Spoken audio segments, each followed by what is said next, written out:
ipapaliwanag sa ating lungsod. Palakpakan po natin Vice Mayor Chi Atienza at Yorme Isko Moreno. Kitsa lang ako eh. Umira lang ako niya sa Coldly. Hindi, pero ito yung pinakamahalaga. Okay, bakit? Usapin ng pera ng taong bayan. Mahalaga yun sa inyo. Dapat lang. Pera niyo yun. Tay. Nakalulungkot isipin na yung mga dati kong kasama, panay ang puri sa aking mga papuri dito, papuri dito, papuri dito, papuri dito. Ngayon, ako na ang pinakamasama sa paningin nila. Anong sabi? Si Yorme, maraming iniwang utang. Narinig yun? Narinig ko rin yun. Sinabi ko na rin yun. Napanood ko din eh. Ano? Gusto niyong malaman ang sagot? Dapat lang. Gusto niyo bang marinig ang sagot sa akin mismo? Dapat din. Why? As a matter of universal rule, leaders should own responsibility. Madaling salita, kapag may ginawa kang bagay sa nasasakupan mo, panindigan mo. Akuin mo. Huwag kang magtuuturo ng kung sino-sino. Sisi dito, sisi doon, sisi dito, sisi doon. Hindi. You have to own it. Why? Hayaan mo ang taong bayan ang magdesisyon kung ang ginawa mo sa kanila ay tama ba o mali sa puso nila. Tama mali? Okay, real talk tayo. Tay. Taas ang kamay ng may anak dito. Abay, kasi dito talaga ba? Baka talaga na ako nyo. May anak kayo? May pamilya kayo? Tay. Kapag walang makakain ng pamilya niyo, gagawa niyo ng paraan. Wait. Di nga. Sigurado kayo? Ito? Tinanaos niyo? Totoo ba ang kasabihan na ang isang ina o isang ama o isang magulang susubong na lang, bibigyan mo ko sa iyo. Totoo? Gagawin niyo ang lahat, makaraos lang ang pamilya niyo. Ikakawin niyo. Hindi nang ginawa ko bilang ama ng lungsod ng Maynila noong panahon ng pandemya. Tay. When you elected me in 2019 as your mayor, wala kayong narinig sa akin na sinisi ko yung nakaraan. Tama. Wala. Ni isang araw, ni isang beses, na walang iniwan sa akin pera, wala. Nagbubol kagad ako. Bakit? Bumuto na kayo ng mayor eh. Binutol nyo na ako eh. In fact, hindi nyo naman binigay sa akin yung mayor ng kusa. Hiningi ko muna sa inyo, binigay nyo sa akin. Ibig sabihin, ginusto kong maging mayor. Ginusto mo pala eh. Di lahat ng responsibilidad, atang-atang mo na. Tama mali? Hindi para magsisi ka na magsisi. Kung puro sisi tayo, dapat naging maninisi na lang tayo dahil maraming sisi sa pier. Anong ginawa ko? Pinaligo ako agad ang Maynila. Bakit? Nangadugyot ang Maynila nun eh. Ang basura nun, 5-5. Nilinis ko agad ang Maynila. O tingnan po ninyo nangyari. First week ko sa City Hall, nakaapak ako ng tae. And it's literal, not even metaphor. Paglabas ko, ano sabi ko sa mga tao sa City Hall? How can I govern and ask the people, linisin nyo ang mga bakuran ninyo. Linisin nyo yung tapat ng bahay ninyo. If we, here in City Hall, maraming echas. Nilinis ang Maynila, ibinalik ang kalsada sa taong bayan, nadaanan ng rekto, nadaanan ng Blooming Creek, nadaanan ng Manluna, nadaanan ng Soler, ang Carriedo, muntik, muli ibinabalik ang kalsada sa taong bayan. In fact, pakisiyasat po ninyo yung ginagawa natin pagsasayo sa Maynila, naging DILG Memorandum. Ano ibig sabihin? Yung ginagawang pagsasayo sa Maynila, gustong ipagawa sa buong Pilipinas, naging huwaran tayo bigla in a short period of time. Sumunod, anong ginawa ko? Kinausap ko yung Filipino-Chinese Chambers, American Chambers, Makati Business Club. Ano sabi ko sa kanila? Bumalik na kayo sa Maynila, patawarin niyo na kami. Bakit? Kasi gusto ko magkatrabaho. Ang tao. In fact, I went further. Sabi ko sa McDonald's, Jollibee, uy, bakit sa Japan, yung mga senior citizen pwede pa magtrabaho? Bakit dito hindi pwede? Ano nangyari? Sa Jollibee nakapagtrabaho senior citizen, PWD, sa McDonald's, sa Shakey's, and so on and so forth. Umaangat ka tayo. Our crime rate did not slide. It dropped. How? Simple lang. Ano sinabi ko sa mga kriminal? Nasa Facebook Live ako, paano ko sila in-address? Sabi ko, kayong mga tologes, kayong mga kriminal, hindi ko kayo mapipigilan gumawa ng krimen. Kung yung nanay, tatay ninyo, hindi kayo mabantayan ng 24 oras. Ako pa kaya? Anong ginarating ko sa taong bayan? Sabi ko, kapag dito ginawa ang krimen sa Maynila, ang ikamamatay ng kriminal, puyat. Bakit? Hindi ko sila patutulugin. Hanapin natin, kakalawitin natin. Anong ginawa ko? Kinalawit natin sila, hinarap natin sila sa husgado, at pinasok sila sa hoyo. Bakit ganun ang approach ko? Opo, dahil doon takot ang kriminal. Ang kriminal, kaya pumapatay ng lesbo, dahil pag napatay niya yung lesbo, magkakabalbon siya sa dibdib. Pero pag siya naman na napatay ng lesbo, tapos na ang paghihinagpis niya sa mundong ibabaw. Tapos na kaya ayaw makulong ng mga kriminal. Bakit? Sa loob ng kulungan, sa loob ng hoyo, may kuto, may lisa, galis-aso, alitunga, tulok, TV, luga. Yan ang buhay sa loob ng kulungan na ayaw mangyari sa isang kriminal. Dahil ko po alam. I grew up with them. Alam ko kung ano ang kahinaan ng mga tologes dito. Kaya ang nangyari sa atin, ano naging epekto? Umalis sila sa Manila. Our crime rate died. Literally died. Virtually, nobody wanted to commit crime. Lumilipad na tayo. Umaangat na tayo. Paglipad natin, boom! Nabangga tayo. Ano po yun? Ito pandemya. Ano? Mahulaan ko ba magka-pandemya? Anong epekto ng pandemya? Wasak ang ekonomiya. Nino? Ng Pilipinas? Hindi. Ng Maynila? Hindi. Ng buong? Walang ekonomiya. Walang hanap buhay. Walang hanap buhay. Walang trabaho. Walang trabaho. Walang pizza. Walang pizza. Walang chicha. Tama ka rin? Anong ginawa ko? 3 months. 3 months. Hindi ako umuwi ng bahay. Sa City Hall ako natutulog. Ni Dumaw. Tanungin nyo, si Wardy. Yan. Yan ang mga bisita ko sa opisina. Hindi, ni silip, hindi. Bakit? Nangangamba ako eh. Bakit? 2 milyong bibig. Umaasa sa kanyang pamahalaan. Ano sabi ko doon sa Facebook ko? Mga nanay ko, mga tatay ko, mga batang Maynila, umanata kayo. Huwag kayong magalala, huwag kayong matakot. Pag ako wala nang maibibenta, nakita niyo itong relo na ito, ipatata sa kutok, tambunting, makaraos lang tayo.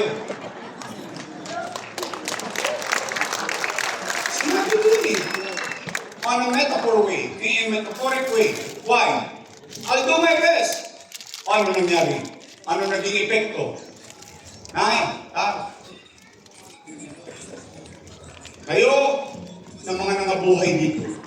Okay? Dahil yung iba, wala na eh. Dali ng COVID eh. Pero kayo ang mga nasa SM ngayon. Kayo ang testigong buhay. At least, kaya natin sabihin sa buong Pilipinas o sa buong Metro Manila, sa Maynila, nung panahon ng pandemya, walang nagutom sa lungsod ng Maynila. Buwan-buwan, may food box. Hindi pa nga uubos yung food box. Dumarating na naman yung isang food box. Tama, mali? Kung kumpara mo sa ibang syudad na mas mayaman sa atin, ano pinamimigay? Plastic, alam mo may sunog. Sa Maynila, hindi. Naka-food box. Bakit? Inabatan ko eh. Inabatan ko yung posibleng epekto sa buhay ng tao. O nakaraos tayo. For 8 months of that year, may food box tayo. Tayo lang. Ipinagtampo ito ng mga mayor sa akin. Bakit? Tanging syudad lang ng Maynila ang nakabili ng sarili nating bakuna sa COVID-19. 500,000 doses. Nobody except Manila. Kaya nga tayo na muna nabakunahan, di ba? Tayo pinakamabilis na nabakuna. Bakit? Gusto ko maproteksyon ng dagat ng mga taga-Maynila. India nakakaubusan ng oxygen. Pilipinas nagkakaubusan ng oxygen. Ang Maynila, sa Santa Ana Hospital, buday-buday tangke ng oxygen para sa COVID patient. Tayo may remdesivir. Tocilizumab, molnupiravir. Daang-daang libo ang halaga ng isang gamot ngayon. Mabuhay lang yung pasyente may COVID-19. Ubos ang ospital, St. Luke's, Chinese General, UST, wala ng hospital bed capacity. Ang Maynila, in 52 days, less than 2 months, nakapagtayo ang Manila COVID-19 Field Hospital. Habang sa kanan, kinakaharap ko yung pang-araw-araw na gutom at takot ng mamamayan. Sa kaliwa, nagpapigil ba ako sa pangarap ko para sa inyo? Hindi nyo man nabuting kundi para sa anak ninyo? Hindi. Nangako ko noong 2019 eh. Ano sinabi ko? Gagawin ko to. Gagawin ko yan. Sa totoo, the lamest excuse that I can do, pasensya na kayo ha, hindi ko nagawa dahil pandemya. Pero hindi. Hindi. At hindi. Bakit? Habang may pandemya, tinatawag, Condominium 1, Condominium 2, Binondominium 1, Base Community, San Lazaro Residence, San Sebastian Residence, Pedro Hill Residence. Lahat na itatag. Ang nakalulungkot isipin, noong isang linggo, yung kabila, pinamigay na nila ang Pedro Hill at San Sebastian Residence. At ang sabi nila, sila daw ang may gawa. Nung nagawa, inako na nila. Pero yung pinagpagawa, kasalanan ko. Yung utang, ako may kasalanan. Yung kapakinabangan ng tao, sila daw ang may gawa. Kung yun ang gusto nila sa buhay, then so be it. Matatanda naman na kayo. You should know better than anybody else.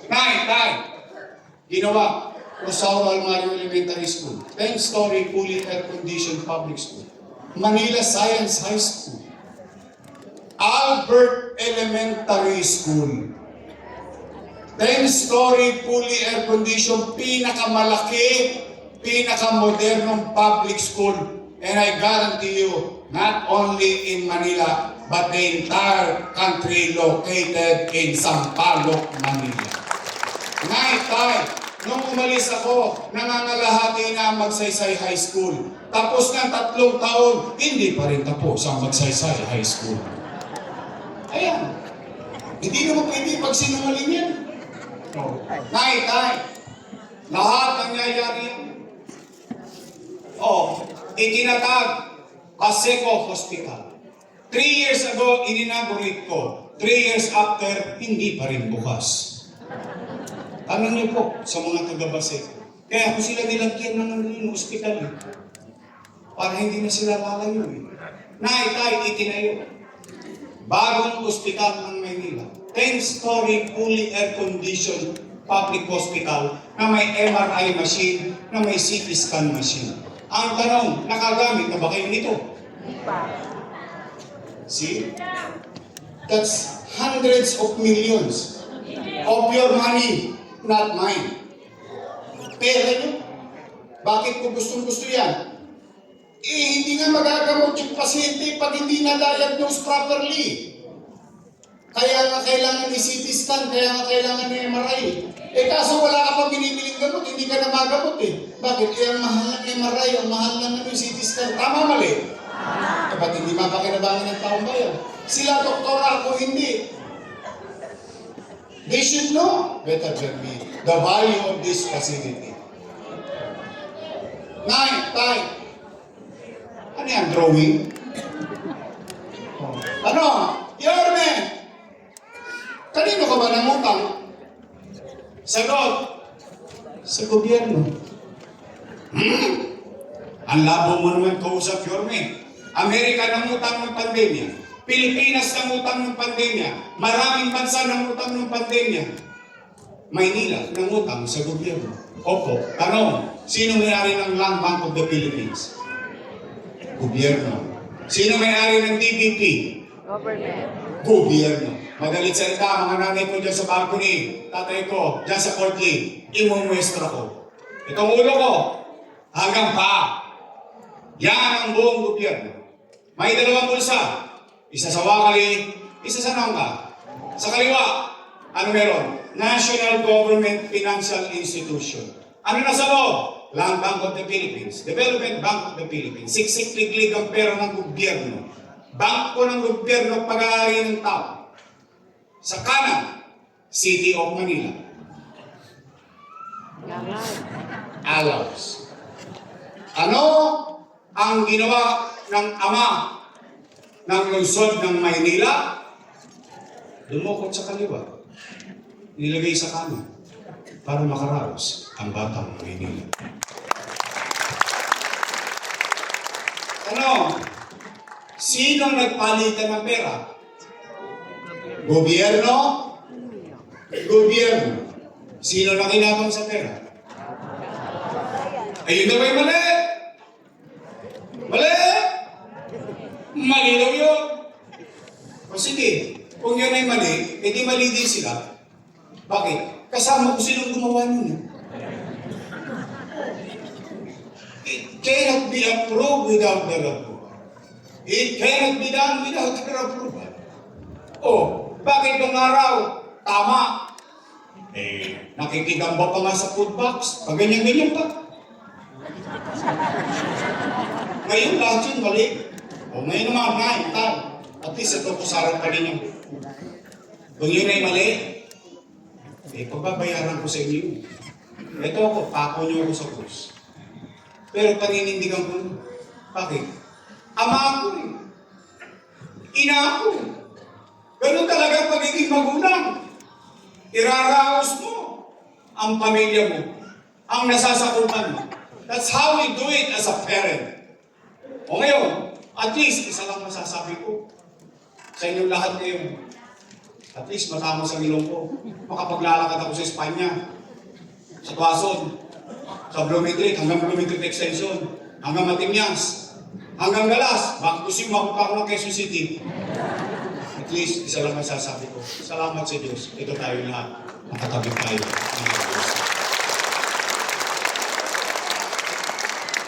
Kaya na, tayo. Pwede ba makisuyo sa inyo? Pwede? Total, ipatatawag din naman kayo.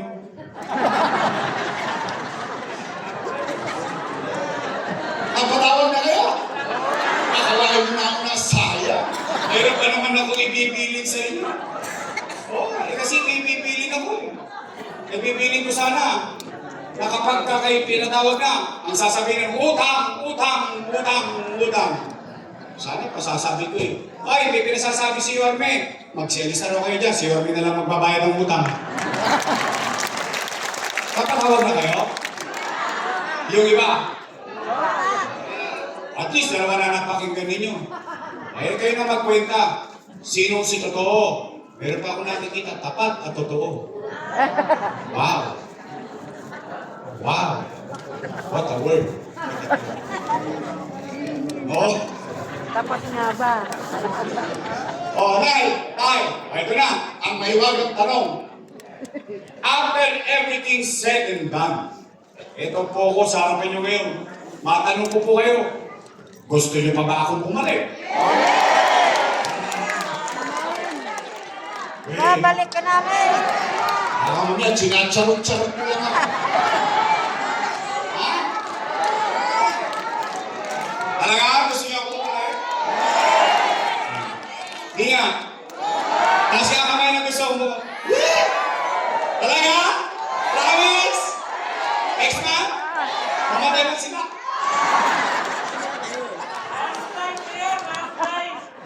Hindi, biro na yun. Hindi. Ayaw ko yung madisgrasya, ayaw kausap ko eh. Kaya kailangan kumabot kayo sa mayon na eh. Mag-insure tayo. Sige, Nay. Babalik na tayo. Huwag na kayo mag-alala. Kaya wala Diyos. Ngayon, bilang panguli, pwede ba ako mag-request ng isa? Why? I always try to be reasonable to each and everyone. I may not be right all the time. Si Jesus lang lagi ang tama. Ako tao rin. Pero ako lagi, pag nakikipag-usap sa tao, kwentas klaras. Ano ang obligasyon mo bilang mamamayan? Anong obligasyon ko bilang tao ng gobyerno? Ganun naman ang pagsama eh. Kaya meron lang ako isang request. Isa lang. Yung iba, hayaan nyo na. Hayaan nyo na. Ibigay nyo na sa akin. Kasi ang pakiramdam ko, ito hindi factual ha.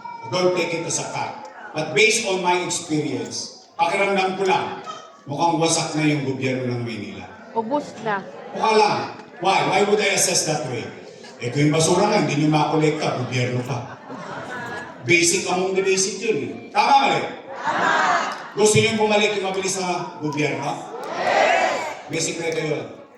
Kailangan nyo kasama.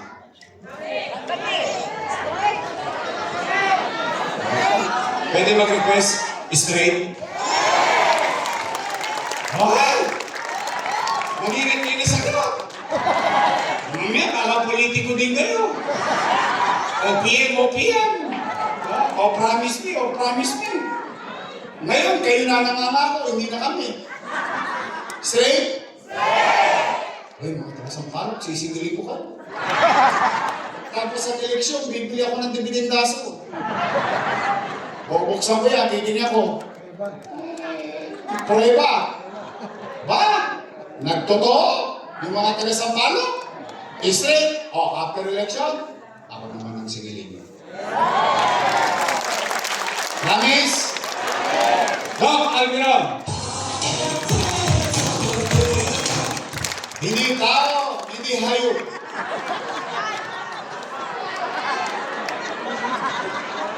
Siya ka na eh. Bagal! Roboy Bagal! Kami, sample naman. Ang ating bunso sa Sampaloc, Eunice Castro. Attorney Lady Quitos. At kung tayo may bunso, meron tayong Antigo. Bunso, Antigo. Rino Tolentino. Kompleto na. Kompleto na kayo.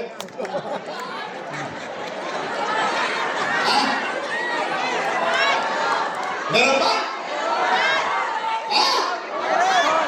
Bombay! Ay, may Bombay pala. Kapag kagipig, sa Bombay kumakapit. Ay, magaling na kong siyal ko. Lagi nasa opisina ko to, nung vice mayor ako, tsaka nung mayor ako. Malakas ang loob nito. Kasi nung pandemic, dahil nga sa city hall ako natutulog, maghapon, magdamag. Sila yan, sila Warty, sila JTP, yan, si DJ. Nadala na ako ng chicha niyan. Dinadalaw nila ako. Malakas ang loob nito. Kaya lang, pareho na silang paa ni Romy. O siya, DJ Pagachin!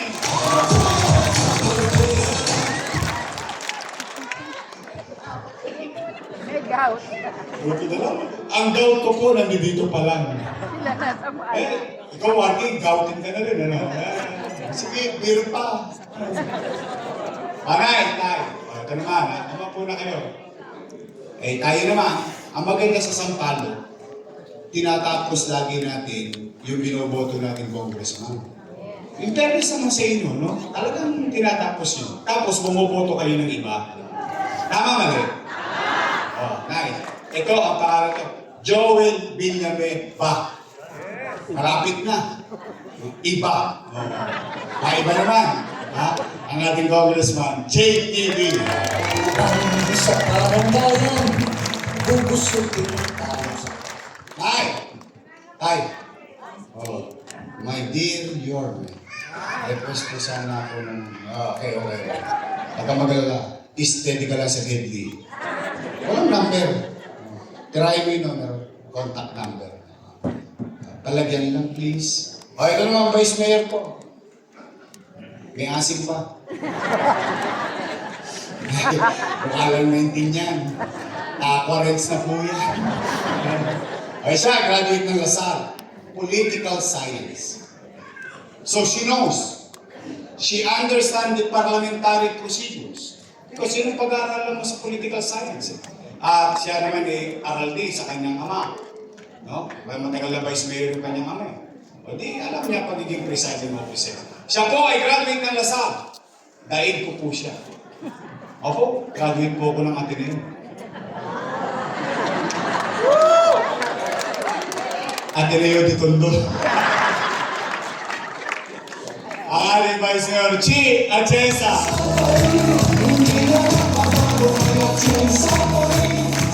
Straight?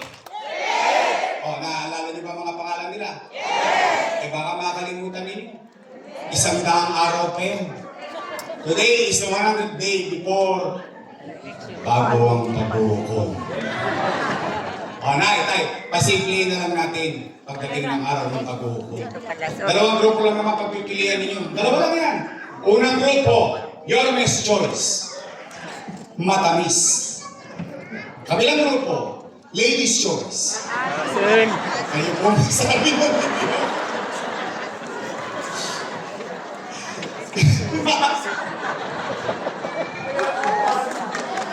Kayo mo sabi na, ayaw ko ba talaga negative. But anyway, Yorme's Choice tayo sa inyo? Sa inyong mahal sa buhay? Kamag-anak?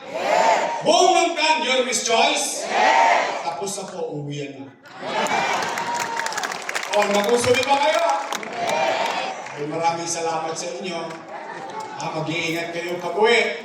O, para hindi natin makalimutan yung Ladies' Choice. Bigyan natin sila ng team song sa Mayo. Ito po, team song natin sa kanila.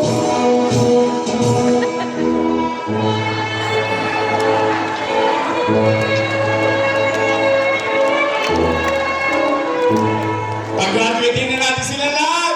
Yorme's Choice is right! Maraming salamat po at mag-ingat kayo sa pag-uwi. Pagpalain nawa kayo ng Pong May Kapal. Manila! God first! God first, thank you. Okay, umuwi kayo. Sabihin ninyo sa inyong mga mahal sa buhay, ngayong araw man lang naging mabusog kayo ng pag-asa. Sa pag-asa man lang mabusog kayo. May awa ang Diyos. Sa tulong ninyo, nakabalik tayo. Ibabalik ko ang lahat ng nawala sa senior citizen. Talaga bang lutom na kayo? JTV! Baka naman. Ay, sabay-sabay nga tayo. JTV! Baka naman. Baka naman! Alam mo si JTV, hilawin. O, Nay, pangalawa. Totoo ba, na kapag magpapacheck up sa health center, Walang doktor! kailangan mo pa ng online schedule? Wow! Sosyal? Ano, USD? Walang gamot. Doesn't make sense. Why change it? Nay, I have to give credit again where it's due. Noong panahon ko, at hindi ko pwedeng akuin na panahon ko lang, pati panahon ng mga sinundan ko, panahon ni Era, ni Alfredo Lim, ni Lito Atienza, ni Mel Lopez, ni Baganchil, ni Villegas, ni Lacson, lahat na nagdaang mayor sa lungsod ng Maynila hanggang mata sa akin. Ang taong bayan pupunta sa health center, 1-2. Matusawa. Anytime na gusto mo magpa-check up, magbabaka sakali ka sa health center. Anytime na may reseta ka, ipagbabaka sakali mo sa health center. Tama mali? Alam niyo, Nay? Ay, dyan yung mahalata na ang leader, hindi niya nauunawaan ang katayuan ng kanyang nasasakupan. Bakit ko nasabi yun? Sakyan natin. Online schedule. Una, anong kailangan mo sa online schedule? Cellphone. Cellphone. Libre ba cellphone? Wala, toskas ka. Pangalawa, anong kailangan mo? Load. Libre ba load? Toskas ka. Pangatlo, pinakamalupit, hindi ko marunong mag-online.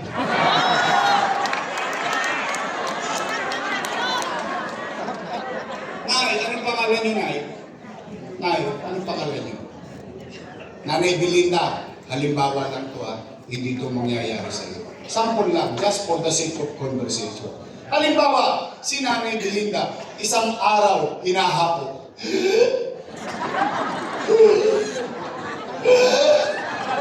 Apo, dali mo nga ako sa health center, hinahapo ako, magpapacheck up ako. Ano sagutan ako? Tumigil ka, Lola, wala kang online, ha? Ano nangyari kay Nanay Belinda?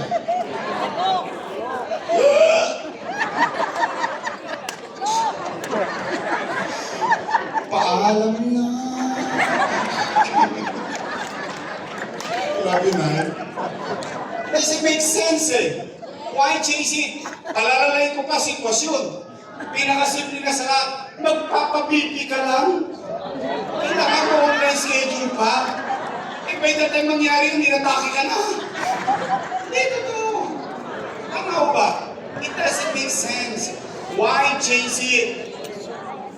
Tay, ang madali ang usapan. Kayawa ang Diyos. Sa tulong ninyo, nakabalik tayo.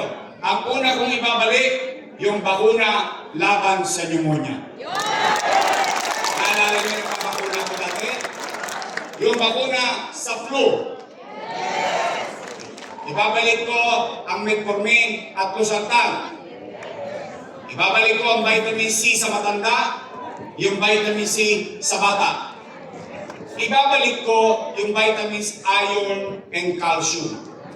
Bakit po? Para yan sa nagbubuntis na ina. Dahil ang isang ina nagdadalang tao, kailangan niya ng iron at calcium. Ibabalik ko yung bakuna sa sangkol. Totoo ba wala na rin yung bakuna sa baby? Totoo? O lahat yun, ibabalik ko. At higit sa lahat, ibabalik ko yung magaang na sistemang nauunawaan and accessible na health center sa lungsod ng Maynila. Pangatlo, pero kayo ang sasagot ito kasi nangako ko sa inyo walang siraan. E ako may napapansin. Hindi ko alam kung napapansin nyo dito. Pero pag sa akin kasi nanggaling, bias. Bakit? May kalaban ako sa politika eh. Wala naman ako sasabihin katinungan sa kalaban ko. Tama po ba? Pero ako may napapansin. Hindi ko alam kung napapansin nyo dito. Nay, mga lolo-lolo ako, napapansin nyo ba parang dumudugyot ulit ang Maynila?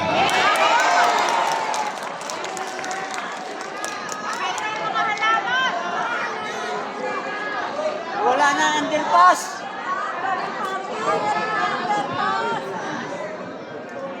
Underpass, nangangamoy kayo! Kapit boss. Bakit nagilimasing ko ulit ang tumpukan ng basura ngayon? Nay, you know better than me. Historically. Why? Bata pa ako. Alam niyo na to. Dati meron tayong mayor. Mayor Mel Lopez. In 1992, you opted to vote for basura. Nagkalat ang basura. Then Mayor Lim took over of the city. Ano yung tinatawag? Lionel. 1992. Tumino ang koleksyon ng basura. Pumanatag ang buhay ng tao sa suliranin ng basura. 6 years after, natapos si Mayor Lim. Naupo si Mayor Lito Atienza. Nirenew yung Lionel. 9 years si Mayor Lito Atienza. Maayos ang koleksyon. Walang problema sa basura. Natapos ang terminal ni Mayor Ling Atienza. Bumalik si Mayor Ling. 6 years. Pinalik pa rin ang Lionel. Panatagal ka. Wala tayong nagiging problema. Naupo si Era. 1 taon. Tinanggal ang Lionel. Ano sumunod? Basura. Basura. Then, nanalo ako. Ibinalik ko Lionel. Umayos ulit ang koleksyon ng basura. Itinuloy ni ate. Umayos din naman ang koleksyon ng basura. Eh bakit niya tinanggal noong December 31? At papalitan mo ng bago. Ano nangyari noong January? Exactly. Sabi ko, alam na alam ni tatay. Baka may alam sa gobyerno si tatay. That's my point. You don't change things that are working. In fact, you innovate. You escalate. If it is working, pinalalawak mo, pinalalaki mo, inaayos mo. You don't change things that are doing very well. Now, pinag-practicean tayo. Anong pinadala sa ating truck? Panghakot ng buhangin. Hindi makakapasok sa iskinita, sa looban, sa kanto na lang, kinatatamalan pa. Ang taas-taas, ibabato yung basura. I mean, real talk tayo. Alam niyo ba kung gaano kabigat ang issue ng basura? I'm going to tell you straight. Ang issue ng basura, walang pinipiling edad. Walang pinipiling katayuan sa buhay. Dahil ang sanidad, nagdudulot ng sakit sa tao. Ibig sabihin, sanggol o matanda, pwedeng magkasakit sa basura. Why do we have to change it at the expense of our people? Ayun, lumasin po basura. Tumpukan. Sanay na ang tao eh. Alam na ng Lionel yung gagawin for almost 30 years. Kabisado nila ang Maynila, nakapapasok sa Oblo. Eh ngayon, yan basura. Naitay, lalabing 7 lang ang LGU sa NCR. Tingnan nyo pang ilan tayo. Saan galing yan? Kay Yorme? Hindi po. Philippine Statistics Authority. Anong ibig sabihin? For the past so many years after I'm gone, our economic growth declined. Noong binoto niyo akong mayor, we are number 16. Before I left, we became number 3. Kasiyasiyasat po yan. You can check on COA, you can check on other things, other government details. Ito, 17 out of 17. Madalit salita, nasa pundilyo na naman tayo. Talo pa tayo ng Pateros. Yung Pateros, hindi po yan syudad. Munisipyo po yan. Ang tinda, itlog, Penoy at balot. Tayo'y kapitolyo ng bansa. Kung dito tayo kulelat, o dito naman number 1 tayo. Sa krimen.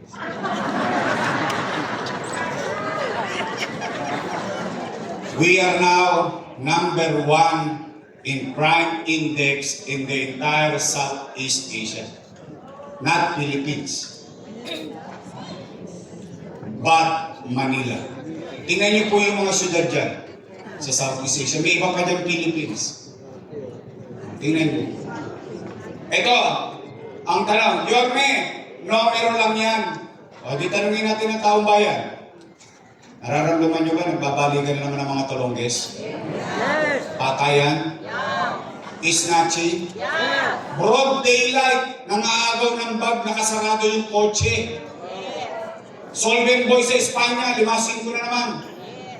Ito pa, masakit. Gabi, ang iingay ng mga nagmumotor.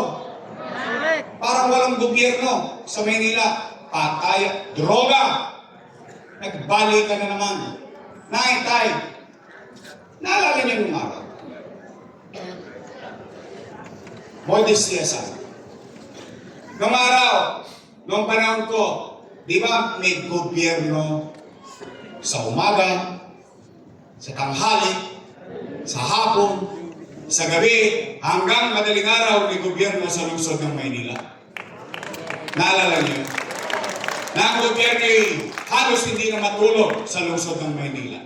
Naalala niyo? Naalala niyo ba ang gobyerno mabilis kumilos? Yes! Ano? Gusto niyo bang ibalik yung gobyerno mabilis kumilos? Gusto niyo bang ibalik yung gobyerno habang kayo natutulog, panatag kayo, alam niyo sa labas ng kalsada ninyo, may gobyerno pa sa lungsod ng Maynila? Then now, God, help me make Manila great again.